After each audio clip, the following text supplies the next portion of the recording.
ছেলে আমার বড় হবে, মাকে বলতো সে কথা, হবে মানুষের মতো মানুষ এক, লেখা ইতিহাসের পাতায়। নিজ হাতে খেতে পারতাম না, বাবা বলতো ও খোকা, যখন আমি থাকবো না, কি করবি রে বোকা। এ তো রক্তের সাথে রক্তের টান, স্বার্থের অনেক ঊর্ধ্বে, হঠাৎ অচেনা ঝড়ে তোমায় হারালাম, মাথায় আকাশ ভেঙে পড়লো। বাবা কতদিন কতদিন দেখি না তোমায়, কেউ বলে না তোমার মতো কোথায় খোকা, ওরে বুকে আয়। হাই গাইজ, আমি বাবু এসডি সলতে কথায় আপনাদের সবাইকে অনেক অনেক শুভেচ্ছা, অভিনন্দন ও ভালোবাসা। আশা করি আপনারা ভালো আছেন এবং ভালো থাকুন ও সুস্থ থাকুন, এই আশায় আমি বাবু বা এসডি সলতে কথা করে যাচ্ছি সর্বদা সব সময়, এবং সর্বত্রই আপনারা সবখানে ভালো থাকুন, ভালো থাকার চেষ্টা করুন। এই বর্তমান পরিস্থিতিতে যেভাবেই পারুন না কেন, নিজের সংসারকে, নিজের সম্পদকে, নিজের আত্মীয় স্বজনকে এবং নিজের মানুষজনকে ভালোভাবে আঁকড়ে ধরুন। তো হয়তো সার্থকতা পাবে নিজের, আপনার পরিবারের সার্থকতা পাবে, আপনার সার্থকতা পাবে আপনার সমস্ত কিছু। তো আজকে যে বিষয়ে বলতে চাচ্ছি সেটি হচ্ছে খুবই সুন্দর একটি কথা। সে কথাটি হচ্ছে, একটি বাবা তার ছেলেকে বলল, বাবা দেখো তো কয়টা বাজে। তো সন্তান বলল, বাবা এখন 2টো বাজে। আবারও কিছুক্ষণ পর বাবা জিজ্ঞেস করলো, বাবা দেখো তো কয়টা বাজে। ছেলে আবার উত্তর দিল, বাবা 2টো বাজে। আবার বাবা জিজ্ঞেস করলো ছেলেকে, বাবা দেখো তো কয়টা বাজে। ছেলে এবার অল্প মেজাজটাকে গরম করে চোখ রাঙিয়ে বলল, তোমাকে তো বলছি বারবার 2টা বাজে, তারপরে তুমি বারবার জিজ্ঞেস করছো কয়টা বাজে। তখন বাবা বলল যে, বাবা এদিকে আয়, তোর সহিত কিছু কথা বলি, অনেকদিন হলো গল্প করি না। তো ছেলে গেল বাবার কাছে, তখন বলল, এখন বাবা বলছে তার ছেলেকে যে, দেখো যখন তুমি আমার সাথে যাচ্ছিলে তখন একটি প্রজাপতি দেখে জিজ্ঞেস করলে যে, বাবা এটা কি। তা আমি বললাম প্রজাপতি। তুমি আবার জিজ্ঞেস করলে, বাবা এটা কি। আমি বললাম প্রজাপতি। তুমি আবারও জিজ্ঞেস করলে, বাবা এটা কি। আমি বললাম প্রজাপতি। তুমি আবারও জিজ্ঞেস করলে, বাবা কি। আমি বললাম প্রজাপতি। এভাবে করে তোমাকে 3 মাস যাবত মুখস্থ করানোর পর তুমি তারপর শিখেছো যে হলো গিয়া এর নাম হচ্ছে প্রজাপতি। তারপর নানান ধরনের জিনিসের বিষয়ে তুমি জানতে চাচ্ছিলে, আমি তোমাকে বারবার বলেছি। সে সময় তোমার মুখে দাঁত ছিল না, তুমি অল্প বয়সের ছিলে। এখন আমার মুখে দাঁত নেই, আমি বেশি বয়স্ক। পার্থক্য শুধু এইটুকুই, সে সময় তুমি জানার অধিকার করছিলে, এখন আমি আমাকে জানার অধিকার করছি। আসলে আমি কতটুকু আমি নিজের সন্তানকে শিখিয়েছি। 2বারের পর 3য়বারে তুমি আমাকে তুমি রাগ হয়ে বলেই দিলে যে তোমাকে কয়বার বলবো বা কতবার উত্তর দিতে হবে। অথচ তুমি এই 3 মাসের মধ্যে আমাকে অসংখ্যবার, প্রতিটি দিন, প্রতিটি ক্ষণ, প্রতিটি জিনিসের বিষয়ে তুমি আমাকে জিজ্ঞেস করেছো। অথচ আমি কখনো রাগ করিনি। তারপরেও দেখো কতটুকু বৈচিত্র্য পৃথিবী। আজকে আমার শরীরের শক্তি নেই, আমি আজকে রোগাক্রান্ত। আজকে আমি বাইরে বের হতে পারি না, কারণ আমার একজনের প্রয়োজন পড়ে। কিন্তু যখন তুমি ছোট ছিলে, তুমি দাঁড়াতে পারতে না, তখন আমি তোমাকে হাঁটা শিখিয়েছি, দাঁড়ানো শিখিয়েছি এবং নানান ধরনের জিনিসের বিষয়ে তোমাকে জানিয়েছি। আজকে যখন আমি তোমাকে কোনো কিছু প্রশ্ন করি, তোমাকেও ঠিক ততটুকুই ধৈর্য ধরে বলা উচিত যে আসলে বাবা এই জিনিসটি এটা, তা না, এইটাই বাবা পৃথিবী। এই জিনিসটি আমি তোমাকে বোঝাতে চাচ্ছিলাম।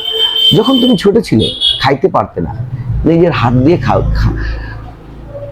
খাওয়িয়েছি তোমাকে, নিজের হাত থেকে তোমাকে বারে বার খাওয়া তুলে দিয়েছি, এবং কতবার তুমি আমার কলের মধ্যেই বমি করে দিতে, কতবার তুমি প্রসাব পায়খানা করে দিয়েছি।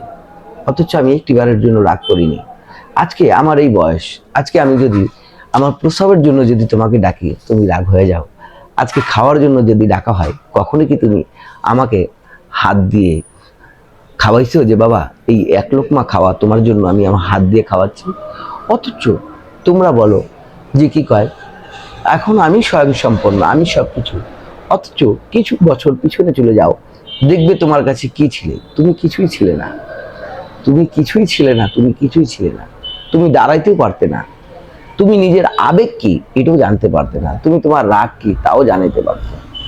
তোমাদের অনেক বায়না ছিল, বাবা এটা লাগবে, বাবা ওইটা লাগবে। আমি সম্পূর্ণ কিছু তোমাদেরকে দিয়েছি, কিন্তু আজ যখন আমার কোনো কিছুর প্রয়োজন পড়ে বা কোনো কিছু খেতে ইচ্ছে করে তখন তোমরা আমার পূরণ করতে পারো না।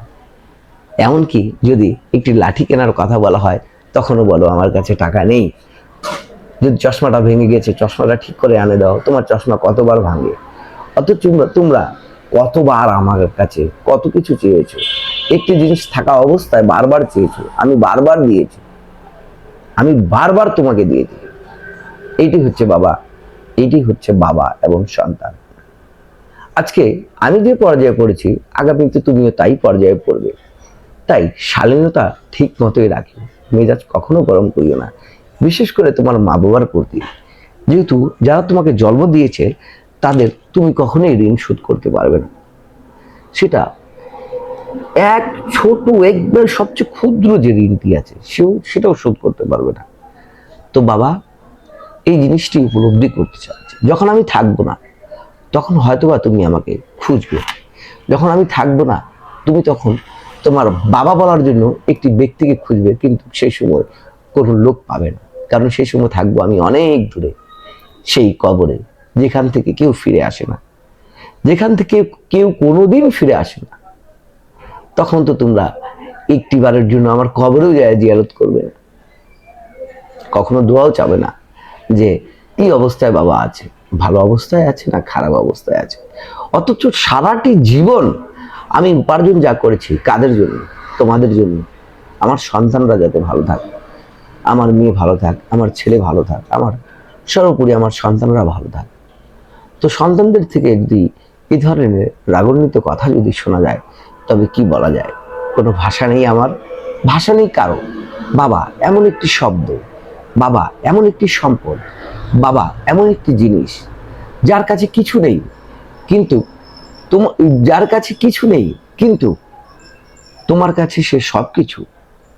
যার কাছে কোনো কিছুই নেই তারপরে তার কাছে তুমি সব কিছু, কারণ তোমার মাথার মধ্যে একটি বটগাছ হিসেবে দাঁড়িয়ে আছে বাবা। তোমার পরিচিতির জন্য এখনো তোমাকে উমুকের ছেলে উমুক বলেই চেনে, সরাসরি তোমার নাম বলে না। তবে আমাদের এই অহংকারটুকু অবশ্যই আমাদের মানে মা এবং বাবার জন্য না। আর অহংকার তো থাকাই উচিত না, কারণ তারা যতটুকু করেছে আমাদের জন্য, তারা যতটুকু দিয়েছে আমাদের জন্য, আমাদেরকে তারা যেই অংশটি দিয়েছে আমাদের জন্য, তাই সবকিছু 100% ছিল আমাদের জন্যই, অন্য কারোর জন্য কোনো কিছু করেনি, অন্য কোনো স্বার্থ বা কোনো ধরনের কিছুই ছিল না। শুধু ছিল একটি জিনিস, আমার পরিবার, আমার পরিবার, আমার পরিবার, আমার সন্তান, আমার সন্তান, আমার সন্তান। হয়তো আমি তোমাকে কি শিক্ষা দিয়েছি আমি জানি না, আমি কি তোমাকে আবেগ শিখিয়েছি তাও জানি না, তুমি কতটুকু মানুষের সাথে মিশবে, কতটুকু ভালোবাসবে মানুষের সাথে, কতটুকু তুমি নিজেকে ধরে রাখবে তাও আমার জানা নেই। শুধু জানা আছে তুমি আমার সন্তান। সর্বোপরি সবসময় দুহাত তুলে আল্লাহর দরবারে সবসময় দোয়া করি যে আল্লাহ তুমি আমার সন্তানকে ভালো করে রাখিও এবং দেখে রাখিও। যেখানে থাক আমার সন্তান দুধে ভাতে থাক, দুধে ভাতে থাক। এখন বর্তমান সময় দেখা যায় অনেকে বয়স্ক রিক্সা চালক দেখা যায় বাঁকা হয়ে গেছে ভাই, বয়সের ভারে সে বাঁকা হয়ে গেছে। তারপর খোঁজ নিয়ে যায় না যায় তার চারটি ছেলে, অথচ সে ছেলেগুলো কি কাজের? ইস, তারা যদি জানতো তারা তার বাবা মার মর্যাদাটা কি, তারা যদি জানতো তার বাবা রিক্সা চালায়, তার সংসার এখনো চালাচ্ছে, তবে হয়তোবা তবে হয়তোবা তবে হয়তোবা হ্যাঁ, আমরা এত নির্লজ্জ আমরা এত নির্লজ্জ, মা বাবাকে ছেড়ে দিয়ে রাস্তার মধ্যে ভিক্ষা চেয়ে, মা বাবার দিকে কোনো খেয়াল নেই। একটি ওষুধ আনে দেবো, তার জন্য নানান ধরনের কৈফিয়ত, কালকে এনে দিয়েছি আজকেই শেষ। কি আমরা ভাই মানুষ? আমাদের মনুষ্যত্ব বোধ কোথায়? আমাদের মনুষ্যত্ব বোধ কোথায়? যার কাছ থেকে আমরা জন্ম নিয়েছি, যার কাছ থেকে আমরা পৃথিবী দেখেছি, যার যার হাত ধরে আমরা হাঁটা শিখেছি, যার মুখের ভাষা থেকে আমরা কথা বলা শিখেছি, যার সমস্ত শক্তি দিয়ে আজকে আমরা দাঁড়িয়ে আছি, সেই বাবাকে, সেই মাকে আমরা কষ্ট দিই, কখনোই উচিত না ভাই। যাদের মা বাবা জীবিত আছে অবশ্যই তারা নিজের মা বাবার প্রতি খেয়াল রাখবেন, আর আল্লাহর কাছে সবসময় দোয়া করবেন যে আল্লাহ তাকে ভালো রাখুক, সুস্থ রাখুক, আর সাবধানে রাখুক। আর যাদের মা বাবা মারা গিয়েছেন, যাদের মা বাবা মারা গিয়েছেন আর যাদের মা বাবা মারা গিয়েছেন, তারা খুবই খুবই খুবই মানে কষ্টের মধ্যেই আছে। একটিবার তার বাবার সেই কণ্ঠ শুনতে পারে না, একটিবার তার মায়ের সেই এই খোকা এদিগায় এই কথাটি শুনতে পারে না। মাহে রমজান মাস চলছে ভাই, আমরা যতটুকু পারি নিজের মা বাবার জন্য দোয়া করি, যতটুকু পারি নিজের মা বাবাকে মূল্যায়ন করতে শিখি, যতটুকু পারি মা বাবাকে মাথার উপরে তুলে রাখার চেষ্টা করি। কারণ একবার হারিয়ে গেলে যে জিনিসটি পাওয়া যায় না সেটি হচ্ছে বাবা, একবার হারিয়ে গেলে যে জিনিসটি পাওয়া যায় না সেটি হচ্ছে মা। তাদের সাথে নিম্ন স্বরে কথা বলা উচিত এবং খুব ভদ্রতার সহিত কথা বলা উচিত। এমন কোনোভাবে কথা বলবো না যাতে তারা মনের মধ্যে ব্যথা পাক, যাতে তারা কোনো ধরনের কোনো ব্যথা পাক। কারণ তারা একবার ব্যথিত হলে আমাদের যে জন্ম সম্পূর্ণ বৃথা চলে যাবে, বৃথা চলে যাবে, বৃথা চলে যাবে।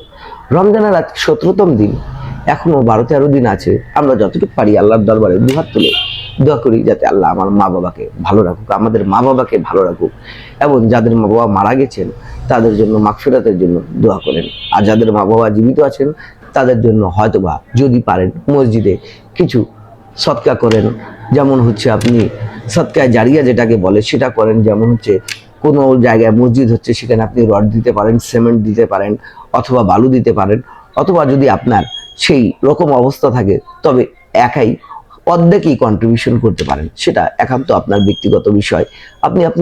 আপনি যা দেবেন আপনার নিজের জন্যই দেবেন। মসজিদ দেন, মাদ্রাসায় দেন, যেখানে দেন না কেন, ইসলামের যে কোনো জায়গায় আছে সে জায়গাগুলো তো দেন আপনি ভাই, মা বাবার জন্য দেন, কিছু দেন। আমি বলছি না কোনো মসজিদের হয়ে চাঁদার কথা বলছি না, কোনো মাদ্রাসার হয়ে বলছি না যে অমুক মাদ্রাসা আপনি দান করেন। আমি শুধুমাত্র একটি সন্তান হয়ে বলছি যে সদকায়ে জারিয়াটা চালু রাখেন। আপনি থাকবেন না ভাই, মসজিদ থাকবে। আমি থাকবো না ভাই, মসজিদ থাকবে। আমার মা বাবা থাকবে না কিন্তু মসজিদ থাকবে, আপনার মা বাবা থাকবে না কিন্তু মসজিদ থাকবে। এই মসজিদ যতদিন রোজ কিয়ামত পর্যন্ত থাকবে, এই কিয়ামত পর্যন্ত আপনি সদকায়ে জারিয়া পাবেন, মানে সওয়াবটা আপনার চালু থাকবে। সেটা কত সুন্দর একটি আল্লাহ পাক শিখিয়ে দিয়েছেন আমাদেরকে। যদি তোমরা পারো তবে অবশ্যই দান করো। আর দ্বিতীয় কথা সেটা হচ্ছে আমাদের মা বাবা, আমাদেরই মা বাবা, আমরা যতই কষ্ট দেই না কেন আমাদের মা বাবাকেই আমরা কষ্ট দেই। আসলে আমাদের মা বাবাকে কষ্ট দেওয়া উচিত না। আমরা কখনোই চাবো না কোনো সন্তান তার মা বাবার প্রতি দুর্ব্যবহার করুক, অথবা তাদেরকে বাসা থেকে বের করে দেব, অথবা বৃদ্ধাশ্রমে রাখুক। কারণ এটি খুবই খারাপ, নির্লজ্জ একটি কাজ, যেটি মানবতার চরম সীমা পার করে দেয়। তো হাই গাইজ, আমি বাবু, এই যে ফালতু কথায় আজকে মা বাবা নিয়ে কথা বললাম, কারণ হুট করে মনে পড়ে গেল মাকে নিয়ে কোনো কথা বলা বা বাবাকে নিয়ে কোনো কথা বলার। তো বিশেষ করে আমরা মাকে জড়িয়ে অনেকবার বলেছি বাবা, মানে মাকে জড়িয়ে অনেকবার বলেছি, মা আমি তোমাকে খুব ভালোবাসি, মা আমি তোমাকে খুব ভালোবাসি, মা আমি তোমাকে খুবই ভালোবাসি। কিন্তু কখনো কখনো কখনোই কখনোই নয়, করিনি সারা জীবনে বাবাকে জড়িয়ে ধরে বলতে পারিনি যে বাবা আমি তোমাকে খুবই ভালোবাসি, বাবা বাবা আমি তোমাকে খুবই ভালোবাসি, বাবা বাবা আমি তোমাকে খুবই ভালোবাসি। বাবা যেদিন হারিয়ে যাবে সবকিছু সেদিন হয়তোবা আফসোসে থাকে যাবে এই জিনিসটি, যে যদি আরেকটি সময় পেতাম তবে হয়তোবা বলতে পারতাম যে বাবা আসলে আমি তোমাকে খুবই ভালোবাসি, বাবা আসলে আমি তোমাকে খুবই ভালোবাসি, বাবা আসলে আমি তোমাকে খুবই ভালোবাসি বাবা। বাবা শব্দ অন্তর থেকে আসে। বাবা, যার সাথে আমার শরীরের সম্পূর্ণ রক্ত জড়িয়ে আছে। আমাদের প্রতিটি মানে অঙ্গের প্রতিটি জিনিসে বাবা ছড়িয়ে আছে, মা ছড়িয়ে আছে। এই জিনিসটিকে ভুলবেন কিভাবে? ভোলার চেষ্টাও করা উচিত না, আর ভোলার কথা তো মাথায় আনাই উচিত না। তো যাই হোক, আমি বাবু এসডি ফালতু কথায় আজকে কিছু কথা বললাম, এমনিতে বসেছিলাম, বাস বলে দিলাম, আর কিছু না। আপনারা ভালো থাকুন, সুস্থ থাকুন, আর মা বাবার প্রতি অবশ্যই যত্নশীল হন। যদি মা বাবা জীবিত থাকে তবে অবশ্যই যত্নবান হন এবং তাদের সর্বোপরি খোঁজ খবর নিন, তাদের কি প্রয়োজন, আর কি প্রয়োজন আছে, আর কি কি দরকার আছে। আর যদি মারা যায় থাকে তবে অবশ্যই মাগফিরাতের জন্য আল্লাহর দরবারে দুহাত তুলে চোখের পানি ছেড়ে দিয়ে দোয়ার মাধ্যমে তাদের মাগফিরাত কামনা করুন। এই কারণেই তো সন্তান থাকে পৃথিবীতে, যাতে যতদিন সন্তান আছে আমার পৃথিবীতে ততদিন পর্যন্ত আমি জীবিত থাকবো পৃথিবীতে, নয়তোবা এই পৃথিবী কি কাজের। তো যাই হোক, আজ এই পর্যন্ত। আগামীতে আরো কোনো অনুষ্ঠান নিয়ে, নতুন আঙ্গিকে, নতুনভাবে, নতুন কিছু নিয়ে আপনাদের সাথে কথা বলবো। ততক্ষণ পর্যন্ত আপনারা ভালো থাকুন, সুস্থ থাকুন, আর অবশ্যই অবশ্যই অবশ্যই সাবধানে থাকুন। আল্লাহ সবাইকে হেফাজত করুক। প্রতিটি সন্তান তার মা বাবার জন্য, যাতে মা বাবা এবং সন্তানের জন্য আল্লাহ তাদেরকে কবুল করুক। আল্লাহ হাফেজ।